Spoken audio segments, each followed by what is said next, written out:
On this episode of Camping with Cancer, we head to Badlands National Park in South Dakota. We learn about the history of how the Badlands name came to be. We will also learn about some of the smallest residents in the park and the big impact they have on this prairie.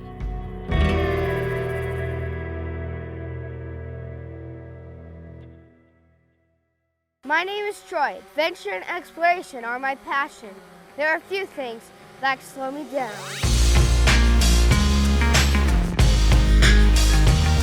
I was diagnosed with brain cancer in 2021. It's been a hard journey, but I have refused to let it define me. And thanks to my friends at Make-A-Wish Foundation, I have been able to fulfill my passion of travel with my camper.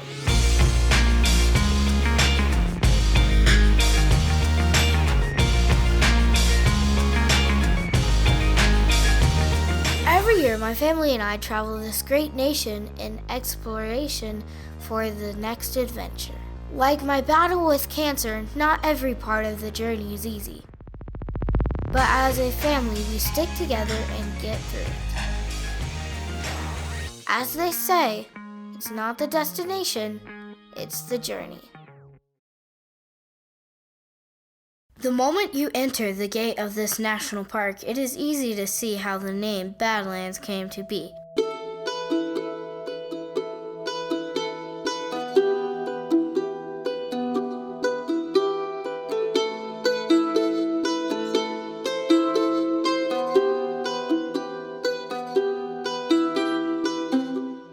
Back when the Oglala Lakota people used to roam these lands, they referred to this land as Makoshisha, which literally translates to bad lands. With its geologic formations that constantly change due to erosion from rain and wind, it's easy to see why this land is not very habitable.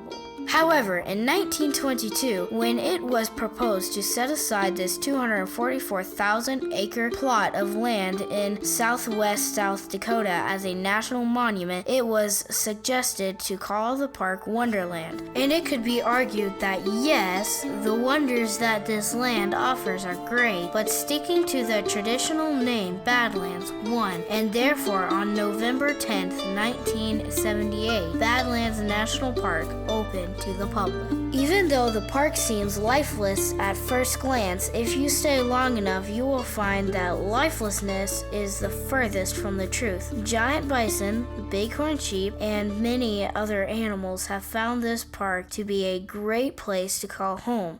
But this vast expanse of land wouldn't be habitable if it wasn't for one little small creature. And to introduce these guys, I'm going to let my little bro Nathaniel tell you all about them.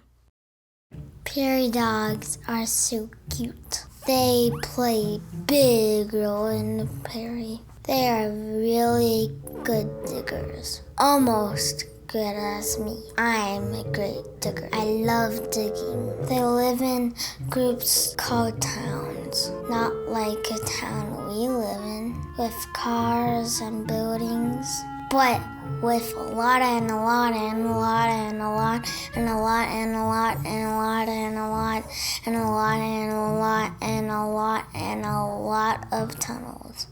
And these underground tunnels, they can be 15 feet long. It's almost 4 of me, but these tunnels do a lot. They can aerate the dirt. They also provide homes and shelter to other animals, such as snakes, burrowing owls,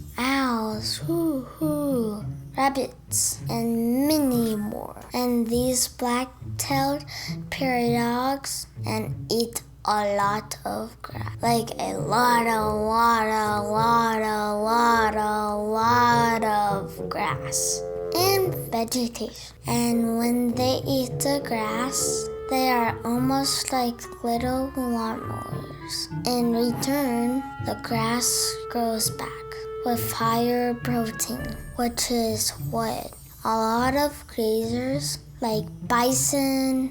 Oh, hi, bison. Ooh. Eat to get big and strong, like me. Prairie dogs are not really dogs.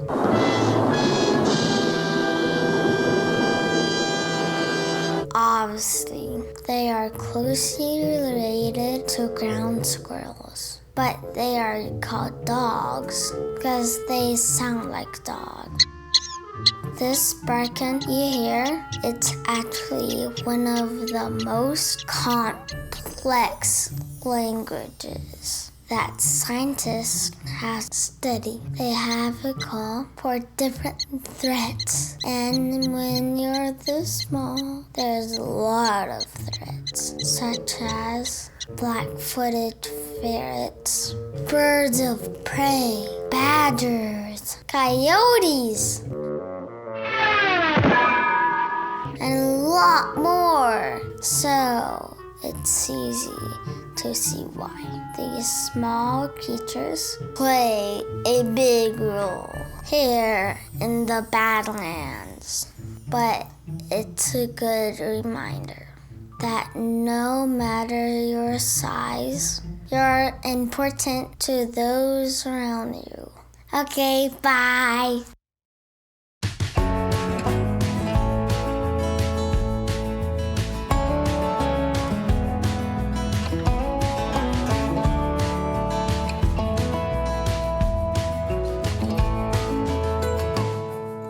As we wrap up our 2023 summer vacation and head home to get ready for a new school year, we are reminded how important it is to make memories together as a family, memories that will far outlast any summer vacation. In this journey that we call life, it is important to surround ourselves with the ones that we care about. So until the next adventure.